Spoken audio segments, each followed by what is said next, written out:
Bonsoir à tous et bienvenue à cette business conférence live streaming organisée par Pro Academy sur le thème des défis juridiques et sociaux pour investir et s'implanter dans le secteur minier en RDC.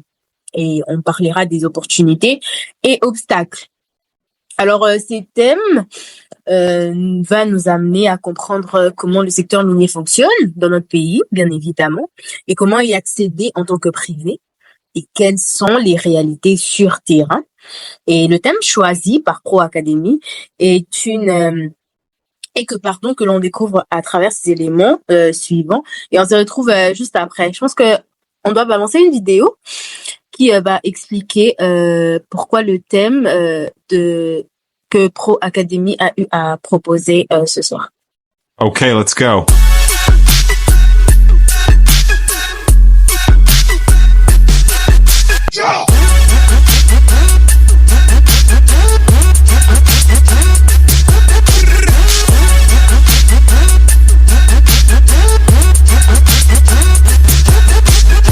Okay, let's go.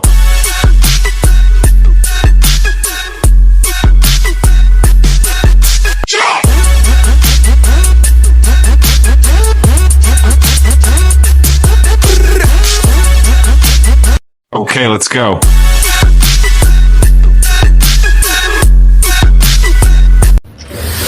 Pro Academy est une académie de formation à caractère professionnel, engagée à former les étudiants et les professionnels en leur offrant une expérience pragmatique tout au long de leur apprentissage. Alors, en mettant l'accent sur des compétences clés actualisées dans divers domaines, Pro Academy les prépare efficacement à une insertion réussie dans le monde professionnel. Okay, let's go. Alors, puisque vous êtes là, Monsieur Ibrahim, expliquez-nous exactement ce que c'est, de sorte que les autres qui n'ont pas eu à entendre comprennent de quoi il s'agit à Pro Academy. Merci. Je me présente pour ceux-là qui ne me connaissent pas. Je suis Ibrahim Loupembe, directeur commercial au sein de Pro Academy.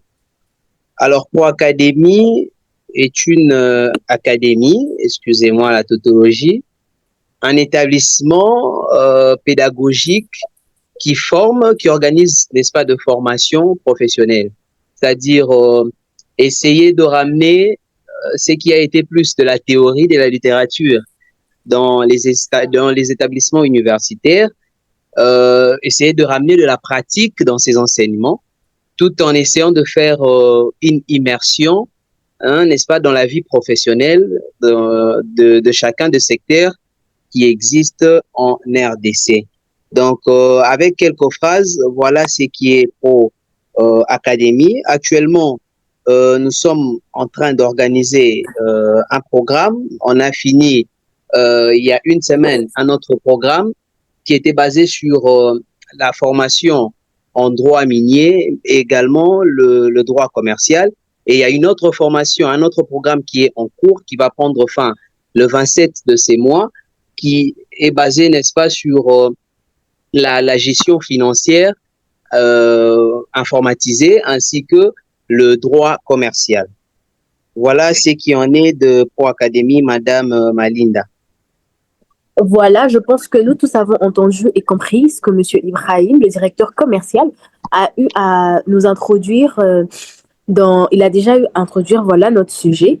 Alors, nous avons un autre animateur, Monsieur Joseph Kaloupala, à qui je dis bonsoir. Bonsoir, Madame Malinda. Voilà, et une petite intervention de votre part. Ensuite, nous allons avancer avec notre invité ainsi de suite. Voilà, comme vous le savez, nous avons un très bon sujet aujourd'hui. Nous allons essayer de poser des questions qui vont ramener notre orateur d'aujourd'hui à pouvoir nous éclairer, puisque nous avons plus ou moins 20 questions ici déjà préparées. En tout cas, préparons-nous à prendre note, en tout cas, pour tout ce qui sera d'ici.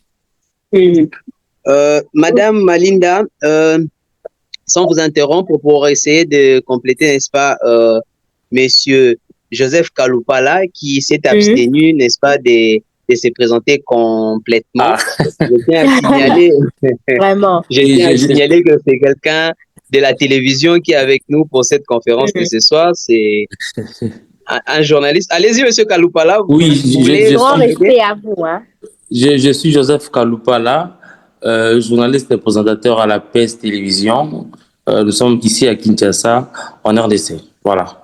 Voilà, comme ça on peut facilement trouver de marché s'il y en a ici. Vraiment, vraiment. Alors, je me présente aussi parce que ça serait. L'hôpital ne doit pas se foutre de la charité. Excusez-moi le gros mot. Alors, c'est Madame Mompoutou Malinda Ludivine qui vous parle là tout de suite. Communicologue, voilà, en relations publiques. Donc, c'est ce que vous devriez connaître concernant la personne que je suis. Et pour ne pas rester là, nous allons inviter, notre invité de ce soir, Monsieur Juma Amissi, formateur en droit minier chez Pro Academy, qui a plusieurs casquettes aussi. Donc, il va lui-même nous compléter sa présentation parce que à tout seigneur, tout honneur. Alors, Monsieur Juma Amissi, bonsoir. Bonsoir, madame. Bonsoir. Voilà, je n'ai pas fini votre présentation, alors je vous laisse recommencer et puis ensuite continuer voilà votre présentation pour que moi aussi puisse connaître exactement ce que vous faites, hein, parce que nous sommes vraiment curieux avec ces sujets d'avancer et de vraiment entrer en profondeur. Alors, à vous. Oui, merci, madame. Je vous en prie. Je suis Monsieur Juma Amissi, ancien responsable du guichet unique de création d'entreprise au niveau de la province de l'Oriental, la Grande Orientale, et puis investisseur dans les milieux miniers. Donc, je suis vraiment un orpailleur, un praticien. Et puis, je suis aussi ingénieur en forage et production du pétrole et également ingénieur en système de sécurité informatique dont je suis présentement programmeur et expert en tout ce qui concerne les droits OHADA et les droits miniers. Vraiment, chapeau bas à vous en tout cas. Vive félicitations. Merci. On voit que votre présentation, elle est très lourde et vraiment, je vous envie. Vivement que nous arrivons aussi où vous arrivez parce que c'est pas facile aujourd'hui de faire toutes ces formations. Alors, vous avez eu cette opportunité. Voilà, moi, je dis que c'est une grâce parce que vous avez suivi toutes ces formations et aujourd'hui, vous pouvez en être fier. D'autant plus que vous exercez aussi dans tous ces domaines. Et vraiment, moi, je vous pousse en tout cas à aller vraiment loin pour que nous autres aussi, vous voyez, puissions bénéficier de ce que vous avez appris. Voilà, Monsieur Juma, aujourd'hui, nous sommes là pour parler du secteur minier. Un secteur où vous avez expérimenté sur terrain pendant 5 ans et que vous êtes aujourd'hui formateur en droit minier. Alors, dites-nous... Madame Malinda, s'il vous plaît, je ne sais pas si je veux parler le même langage avec... Monsieur Kaloupala, lui qui est de la PSTV. Alors, avant d'attaquer rapidement notre invité de ce soir, j'aimerais bien qu'on commence par, n'est-ce pas, essayer de parler avec de termes simples, ce qui en est du thème de ce soir, pour permettre, n'est-ce pas, à tous les participants de s'en tenir vraiment du sujet de ce soir, puisque c'est un sujet vraiment crucial. Étant donné que les secteurs dont on fait allusion aujourd'hui, c'est un secteur, le secteur minier bien sûr, c'est un secteur qui est d'une importance vraiment cruciale pour l'économie du pays et n'est-ce pas qu'il représente actuellement une part significative des exportations des recettes fiscales dans ces pays et c'est comme ça même que le pays, avec la situation sécuritaire que nous traversons actuellement, fait face. C'est vraiment suite à ces secteurs qui est vraiment crucial pour notre pays. Les secteurs miniers. Beaucoup d'entre nous vivons ici à Kinshasa. Il y a ceux-là qui sont nés ici à Kinshasa. Il y a ceux qui viennent de province. Bon, Oui. je vois plus d'ailleurs l'avantage avec ceux-là qui viennent de province, qui se rapprochent encore un peu plus de ces secteurs. Mais nous qui vivons à Kinshasa aujourd'hui, vraiment, on entend seulement parler de mines et tout ce qui va avec. Et n'est-ce pas, c'est comme ça qu'aujourd'hui, on a essayé, on a choisi ces thèmes pour ensemble essayer, n'est-ce pas, de rencontrer ce qu'on a toujours entendu à propos de minerais, à propos de l'or. J'ai parié d'ailleurs que M. Kaloupa n'a jamais touché de l'or brut, hein, n'est-ce pas? Donc, à travers le sujet Ah, il d'aujourd'hui, n'est pas le seul, hein, je suis désolée. j'ose croire qu'on pourra au moins en tirer quelque chose, en savoir quelque chose sur de l'or. Ah, oui. Exactement. Voilà, je pense qu'on pourra quand même laisser le temps à M. Jimmy Djunga de voir introduire le sujet. Et puis, nous allons commencer comme ça. Hein. Ah oui, hein. D'accord. Oui, allez-y, Monsieur Djouma. Oui. Est-ce que vous pouvez nous parler en quelques lignes de ces secteurs, ce qui représente ces secteurs dans notre pays? Oui, merci. Je dirais dans des termes simples que le secteur minier est un secteur qui fonde même notre économie, qui représente la base même de l'existence même de notre économie, en fait. Vous savez que l'économie de la RDC est au quotidien entre les mains de ceux qui sont dans l'informel.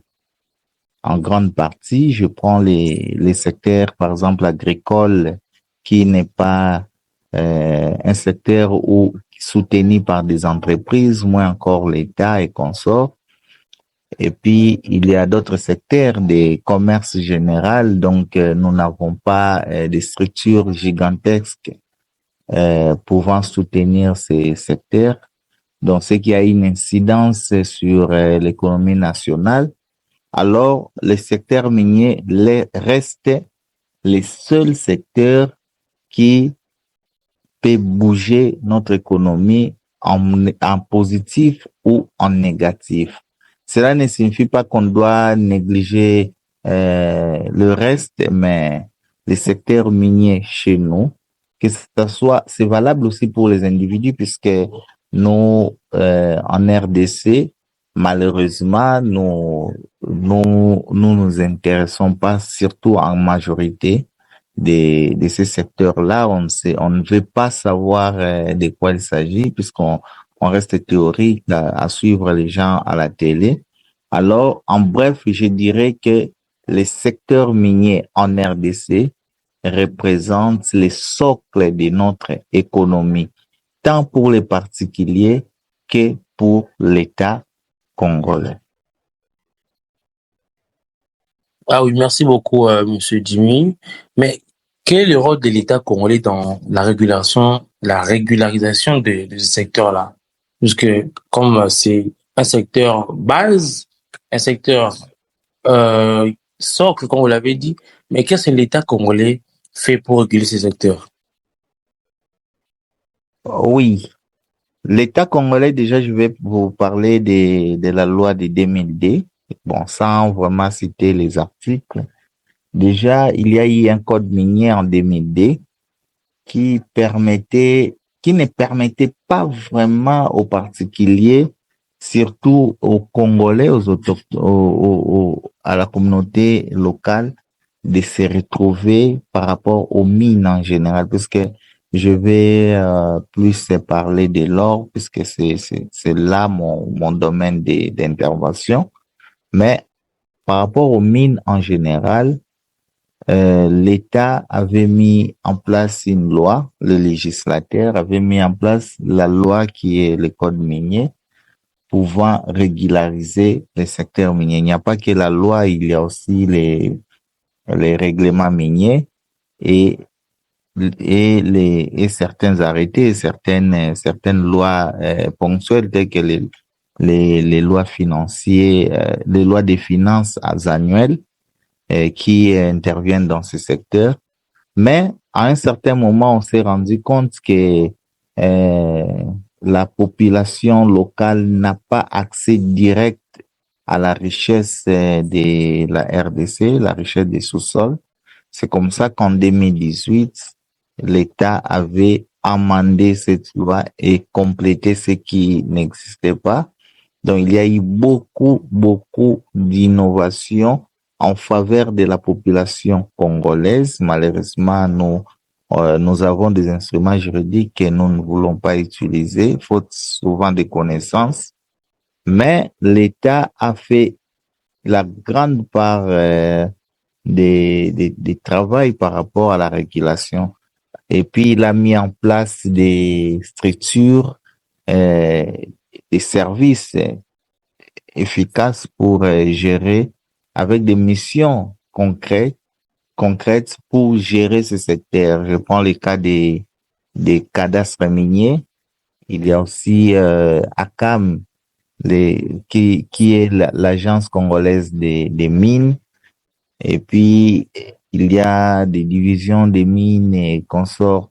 Et je vais vous signaler que c'est un secteur qui va de pair avec l'administration environnementale. Mais ce que l'État n'a pas garanti jusque-là, c'est la sécurité physique de ceux qui travaillent sur ces secteurs. C'est comme ça qu'aujourd'hui, à chaque fois, on entend parler ce sont des faits concrets, hein, des attaques et consorts. Et c'est tout ça, c'est à cause de l'abondance, je dirais, exagérée de notre sous-sol en termes de métaux précieux, voire même de pierres précieuses.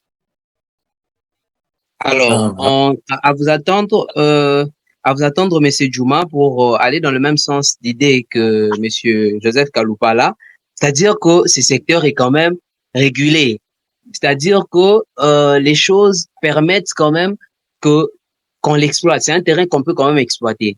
Alors, moi, je veux qu'on redescende vraiment au début et on va avec le fait concret. Pour une personne, par exemple, qui vit à Kinshasa, en vous entendant parler, c'est possible de l'exploiter. C'est un secteur qu'on peut exploiter. Alors, quelles sont les étapes pour une personne vivant à Kinshasa qui veut, par exemple, s'enrichir puisqu'il entend parler que dans ce pays, il y a le richesse au sous-sol. Quelles sont les étapes et le processus à suivre pour une personne vivant à Kinshasa souhaitant, n'est-ce pas, s'investir, comme notre thème de la soirée le dit, et puis même s'implanter dans le secteur minier, plutôt dans le secteur minier. D'accord. Déjà, je vais vous signaler qu'on ne vient pas s'enrichir dans le secteur minier. On s'enrichit dans d'autres secteurs. On vient solidifier sa richesse dans le secteur minier. Cela veut dire que vous ne venez pas là-bas comme étant un entrepreneur, donc quelqu'un qui débute dans les affaires. C'est un secteur qui demande un bon investissement. Donc, alors, je vais vous donner un cas pratique de la communauté Nandé, puisque c'est un modèle quand même non négligeable qui permet leur développement. D'ailleurs, c'est comme ça que je suis très motivé à organiser des formations en termes de l'économie, surtout liée aux mines, pour s'enrichir d'abord. Il faut investir dans divers domaines et obtenir les fonds nécessaires pour aller dans les mines. Alors, supposons que vous êtes déjà riche, puisque la richesse, ce n'est pas seulement le fait d'avoir l'argent.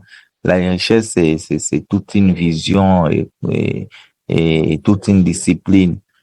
C'est-à-dire, vous avez déjà les fonds qui vous fait vivre au quotidien et que vous voulez maintenant solidifier et faire en sorte que ces fonds augmentent davantage. La première des choses, c'est de maîtriser d'abord la procédure. Et vous vous posez la question de savoir oui, les mines, c'est beau, c'est vaste, mais quels sont les minéraux que je vais exploiter? Alors, je prends le cas, par exemple, de l'or. Vous dites, non, moi, je vais acheter et revendre de l'or. Puisqu'une chaîne, une chaîne minière, commence par l'exploration, l'exploitation, la transformation, la commercialisation locale et puis l'exportation à l'international. Et puis, au niveau international, il y a des trading qui font que, après raffinage, on passe à l'exportation en vue de la fabrication des produits finis, par exemple vos chaînettes et consorts. Et puis, une grande partie d'or va servir des réserves au niveau des banques centrales de chaque pays. Alors, vous voulez vous lancer, nous sommes dans un pays producteur, donc vous allez vous lancer dans les briques. Mais comment faire pour vous lancer dans les briques? L'or brut, en fait. Vous voulez, par exemple, acheter et revendre. Déjà, ça ne demande pas beaucoup de moyens, puisque l'exploration, l'exploitation, tout ça, ça demande vraiment beaucoup de moyens. Vous voulez juste revendre, acheter et revendre. Qu'est-ce que vous faites? Vous commencez d'abord par apprendre l'or. Apprendre c'est quoi l'or physiquement. Une fois maîtrisé la matière de l'or, vous faites un négociant d'or. Cela veut dire la loi permet à ce qu'un individu qui n'est pas une société, mais de nationalité congolaise, obtienne une carte de négociant lui permettant d'acheter et revendre l'or en toute légalité. Mais ces taxes de commerce minier va se limiter au périmètre de l'étendue nationale, dont vous ne pouvez pas exporter. C'est ça les mécanismes juridiques et techniques, bien entendu, qui vous permet d'acheter et revendre. Alors, dès lors que vous commencez à acheter et revendre, je peux vous assurer que je prends l'adage des Fali, hein, Moutambon, de plus en plus Moutambon, c'est-à-dire il suffit d'acheter et de revendre, vous allez voir vos bénéfices augmenter de manière spectaculaire.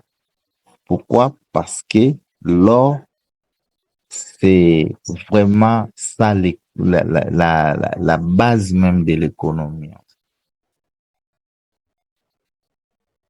Très bien, bien, merci beaucoup. Alors, Monsieur Kaloupala, vous avez suivi avec attention, et c'est possible, hein, désormais, vous pouvez investir dans le média comme vous le faites, mais pensez-y à fructifier vos gains, n'est-ce pas, dans l'exploitation de minerais. Alors, on va prendre une autre question. Oui, Monsieur Jimmy Djunga, quels sont les principaux impacts sociaux des activités minières en RDC?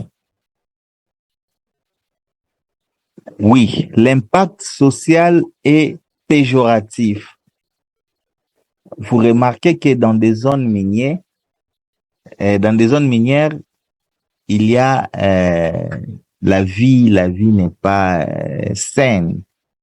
Ce sont d'autres villes ou d'autres pays qui bénéficient de cet impact social positif.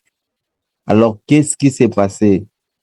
Cela explique pourquoi j'avais dit qu'on ne peut pas venir s'enrichir dans les minéraux, mais plutôt solidifier sa richesse, voire même l'accroître en fait.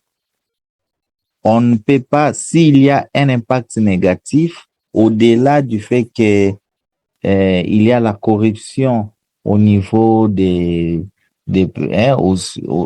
les chefs des personnes qui sont censées réguler ces secteurs, mais il y a aussi un fait économique très important. Les gens qui sont dans l'exploitation minière commettent un péché très grave. Ces péchés, c'est quoi? C'est de vivre au quotidien des minéraux. on ne peut pas vivre au quotidien des minéraux. Normalement, ils devraient investir dans d'autres activités. Je prends le cas de l'agriculture, le cas de la pêche. Alors, associer maintenant ces activités aux activités minières. Cela veut dire quoi? Je prends le cas de la politique économique de nos frères Nandé. Ils sont dans l'agriculture en grande partie. Ils font l'exportation de cacao, ils font l'exportation de café. Ils sont même dans la culture vivrière qui leur permettent de vivre du jour au jour.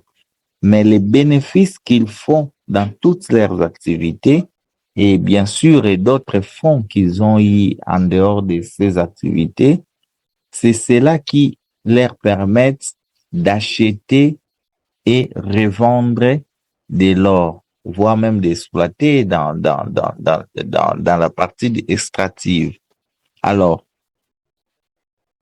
il faut savoir déjà que les matières premières, les métaux précieux se vendent en fonction de la bourse et puis en fonction des événements géopolitiques internationaux. Par exemple, il y a 2 ans, l'or se vendait à varier entre 70 jusqu'à 65 même dollars les grammes. Aujourd'hui, les événements en Ukraine, les événements même de l'Orient ont fait que l'or la bourse a explosé. Aujourd'hui, nous sommes à 94 dollars de la bourse internationale. C'est-à-dire, si vous avez 1 kilo d'or, vous allez les revendre à 94 000 dollars au niveau international. Alors, si vous vivez au quotidien des minéraux, vous ne serez pas capable de suivre la bourse. C'est-à-dire, puisque vous vivez de l'or, vous êtes obligé, dès lors que vous achetez, vous les revendez. Même si la bourse est en chute, vous êtes obligé de vendre parce que vous vivez du jour au jour. Et en fin de compte, vous allez faire la banqueroute, donc vous ne pourrez pas tenir. C'est ça l'impact socio-économique des minéraux. Et il se fait que de manière indirecte, les gros poissons, les sociétés minières surtout expatriées, on profite de cette situation, de cette ignorance des mécanismes économiques pour exploiter les Congolais qui ignorent cette façon de faire. C'est en fait ça ce qui se passe sur terrain. Alors, monsieur Thomas, j'ai une allez-y, question. Kaloupala. Une question. Parlons de la corruption toujours. Comment le secteur minier fonctionne dans notre pays, bien évidemment, et comment il y a la corruption. Allô? Sont les réalités sur terrain. Et le thème choisi. Oui, allô. Est une. Allô, madame. Oui. Comment la corruption et l'instabilité réglementaire réglementent les climats d'affaires en RDC? La corruption, est-ce que ça ramène que ce secteur soit pas considéré, soit très bas, que soit en faillite? Bon, le secteur est très considéré, sinon on ne serait pas en train de vivre ce que nous vivons à l'Est. Mais la corruption fait qu'il y ait ce qu'on appelle le coulage des recettes, en fait. Et puis, la corruption fait que la communauté locale ne soit pas assez sécurisée dans l'exploitation minière. Je prends un cas. Nous achetons de l'or au niveau de la forêt. Après avoir acheté, il faut déclarer cet or-là. Vous déclarez, mais lors de la déclaration, moi, l'exploitant, je gagne beaucoup. En tant qu'individu, je gagne beaucoup, mais la communauté locale perd au moment où moi je gagne. Cela veut dire quoi? J'achète 10 kilos, je vois un divisionnaire des mines, je lui donne quelque chose parce qu'il est très mal payé. Je lui donne, par exemple, déjà 1 kilo, c'est 94 000 dollars aujourd'hui. Il suffit que je lui donne 100 grammes qui équivaut à 9 400 dollars. Lui qui touche, par exemple, 500 dollars le mois. Facilement, la déclaration, je peux dire, bon, ça va, j'ai 10 kilos, mais tu vas écrire 10 kilos. Mais ce qui va entrer dans la caisse de l'État, tu vas déclarer là-bas que je n'ai que 2 kilos. Et ce qui entre dans la caisse de l'État n'est pas assez pour permettre à ce qu'il y ait des impacts sociaux visibles dans des zones minières. Déjà, je prends le cas de Bazouélé, par exemple. Bazouélé a une superficie 9 fois plus que la superficie de Kinshasa. Mais tout Bazouélé, qui construit aujourd'hui l'Ouganda, qui construit la ville, qui a construit une grande partie de l'oriental, mais tout Bazouélé n'a pas d'eau potable. Pourquoi? Les recettes sont mineures à cause de la corruption. C'est ça les problèmes. Le problème n'est pas au niveau de la régulation. Le problème se trouve au niveau des personnes censées réguler ces secteurs-là. Voilà. Très bien, Monsieur Djouma. Alors, dites-nous, par votre expérience, puisque en vous attendre parler pour une personne qui veut solidifier, n'est-ce pas, sa fortune, peut facilement embrasser les secteurs miniers et s'y retrouver. Mais avec les informations qui nous parviennent, paraît-il que c'est un terrain vraiment dangereux. Est-ce que les conditions d'exploitation sont bonnes en termes de sécurité, en termes de conditions de survie? Est-ce que les conditions sont bonnes? Vous conseillerez à votre enfant d'aller risquer sa vie ou chercher de minerais dans notre pays? Bon, je ne dirais pas que les minerais, c'est un secteur risqué en termes de perte de vie. Je ne dirais pas ça puisque notre Congo est minéralisé à 90%. Notre Congo a les minéraux partout. Quand je parle de Bazouélé, c'est le nord du pays et il n'y a aucune guerre, il n'y a pas assez d'insécurité au niveau du nord de notre pays.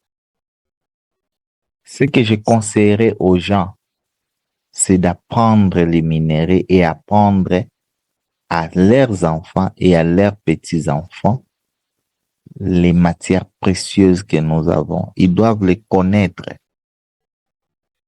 La politique des désintéressements qui a fait que nous soyons désintéressés de notre richesse a été établie depuis longtemps. Malheureusement, nous n'avions rien fait pour corriger cela par les colons. Déjà dans les programmes nationaux, on vous dit que non, Sénégal est le premier producteur d'arachide et consorts, mais on ne vous dit pas, vous produisez quoi, ou soit vous êtes capable de produire quoi, et quelles sont vos richesses que vous possédez. Beaucoup de gens entendent parler, par exemple, de l'or, des cobalt et consorts, mais si je place 2 kilos, 3 kilos même d'or dans la maison, et qu'un voleur rentre dans ma maison, il va prendre la télé et laisser l'or. Parce qu'il n'a jamais appris c'est que l'or, en fait. C'est ça les grands problèmes. Donc, je ne peux pas déconseiller quelqu'un à aller risquer sa vie, puisqu'il ne va pas risquer sa vie, mais je vais plutôt encourager les gens à connaître les secteurs miniers. Et puis, si j'insiste sur la matière, sur l'or, c'est simplement parce que l'or est bien sûr, la plus importante de tous les métaux précieux. Pourquoi? Parce que il représente directement l'économie du pays. Pour qu'on parle l'économie tant individuelle que du pays. Pour qu'on parle Est-ce que les conditions sur terrain sont bonnes? Les conditions sur terrain, les conditions dans le chantier de mine, est-ce que les conditions avec lesquelles les gens qui font d'une manière artisanale sont bonnes? Vous conseillerez à une personne d'exploiter?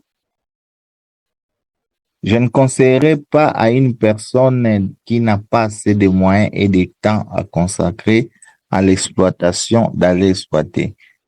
C'est-à-dire, quand je parle d'exploiter, c'est aller dans les sous-sols. Mais je conseillerais à une personne qui a déjà 10 000 $ et un peu de temps d'aller s'aventurer dans la recherche, dans l'achat et vente d'or, à condition qu'ils ne vivent pas du jour au jour de ces minéraux. Et s'il vous plaît, Monsieur Djouba, oui. On peut aussi parler dans ce cas-là alors de l'investissement, non? Oui, mais c'est un investissement solide. Ok. Mais ça, entendre parler, ça fait peur. Ça peut ou ne pas aboutir à quelque chose de bien. C'est ça. C'est comme ça. D'autant plus que vous parlez d'aventure. Enfin, d'aller s'aventurer. On peut quand même faire les mots comme vous employez. Oui, quand je parle d'aller s'aventurer, ce n'est pas dans le sens péjoratif, c'est-à-dire dans le sens d'aller découvrir la réalité que beaucoup de monde ne connaissent pas, en fait. C'est ça, c'est dans ce sens-là, puisque moi-même, j'ai découvert ça.